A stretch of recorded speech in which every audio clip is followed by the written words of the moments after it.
So here we have the Fiat 500 on a 63 plate.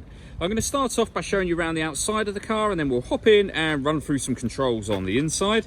But from the outside you can see that it's a 3-door car with alloy wheels. Let's start off inside the boot and then work our way around the rest of it from there.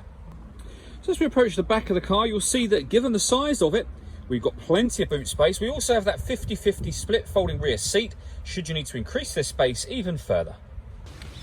Okay, so we're just going to work our way back round to the front of the car, and then we'll hop in and run through some controls on the inside. But now that we've done a full circle of it, you can see it's in fantastic condition the whole way round, and a really great looking car in this colour as well. Just briefly before we climb in, I think it's well worth seeing the interior from this exterior point of view. There's plenty to run through on the dashboard, so let's hop in and we'll do that now. Okay, now that we're inside the car, we're going to start with the dials. First of all, we have the white outer ring. That is your speedometer. You have the rev counter within that. And in that central section, you can see the total miles for this car, which are 46,891. We also have the fuel gauge and coolant temperature gauge in that section as well.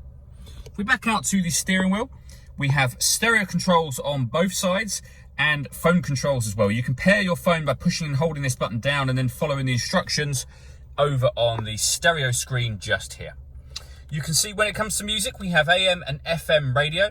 This car's also got a CD player. On top of that, you've got USB and auxiliary inputs as well. So plenty of ways in which you can listen to your music in this car.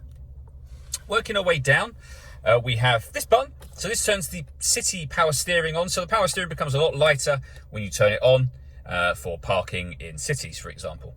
We have our hazard warning lights and fog lights as well.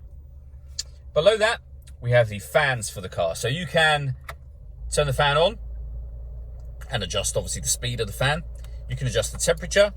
You can determine whether you're having the air recirculated in the car, which is a great way of heating it up or cooling it down quickly depending on the temperature you set here, or you can bring in fresh air from outside the car, and then you can determine where you'd like the air to be distributed once it's inside the vehicle.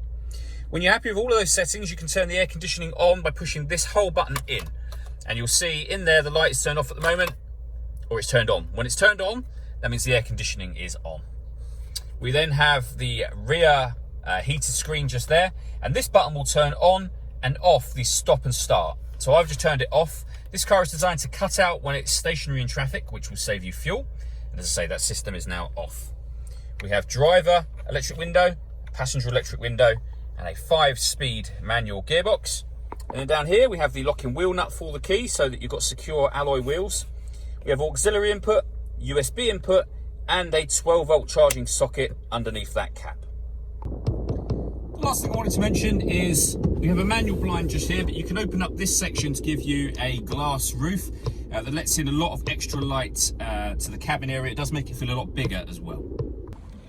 All that leaves me to say is thank you for taking the time to watch this video. If you'd like to come and see the car for yourself and have a test drive, please feel free to give us a call here at Glenbourne's. We'd love to hear from you soon.